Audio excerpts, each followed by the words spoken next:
This poem was written on the 400th anniversary of, what's his name, Miguel Cervantes' death.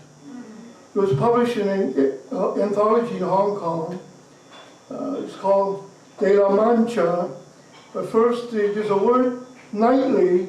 I don't mean nightly news, I mean K-N-I-G-H-T-Y, nightly news. Because he was a knight.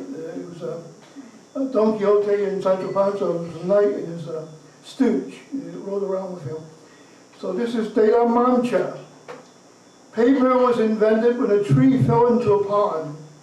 Ink was invented when a berry dropped onto the ground. Don Quixote was born when Miguel Cervantes picked up the pen. But for 400 years, we still have not learned a thing.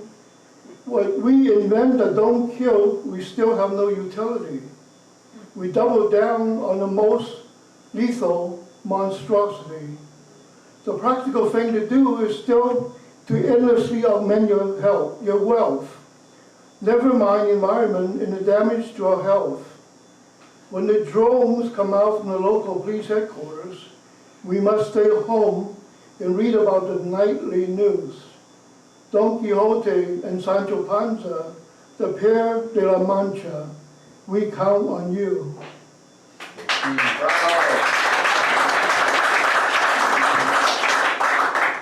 This next poem is dedicated to all the poets who will be forever unknown. And this poem has no title for that reason.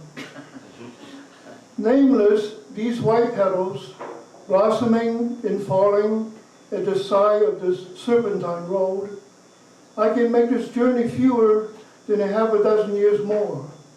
But to see a delicate white petals litter as if worthless on the cold ground, I am not a nature's child, too am learning to let go.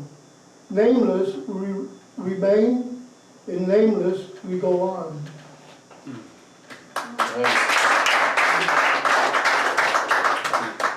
This is a bit biographical, autobiographical.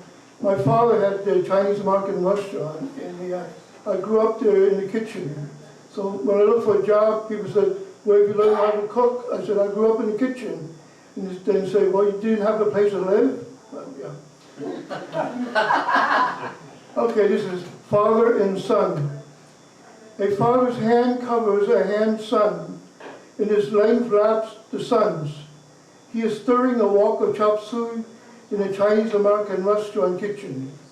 The son, in the slow hours, in a way to his yellow jacket, secretly hopes that business would never get better, that the quarrelsome customers will stay home and cook their own home hamburgers and spaghetti, drink Coke instead of tea. And he, in the fugitive hours, pondered the text of Ludwig and Wittgenstein. He was just impressed well, and Immanuel Kant thrown in for good measure.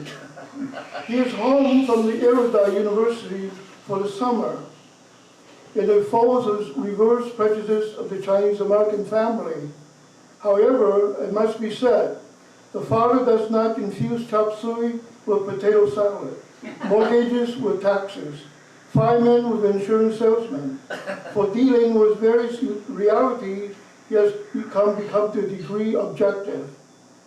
While the son seeks truth that lasts longer than the life of a restaurant in a small town, or longer than all the McDonald's in all towns, but alas, you'll find in books only in the phantom hours, when traffic is slow to a halt, when the husbands are exhausted from work at the pulp and shingle mills, tired from demanding wives and unruly children, only small-town facts that go unrecorded, such as the locals betting with the local bookies on Team A. That's our team. And his truths in books that only exist in books.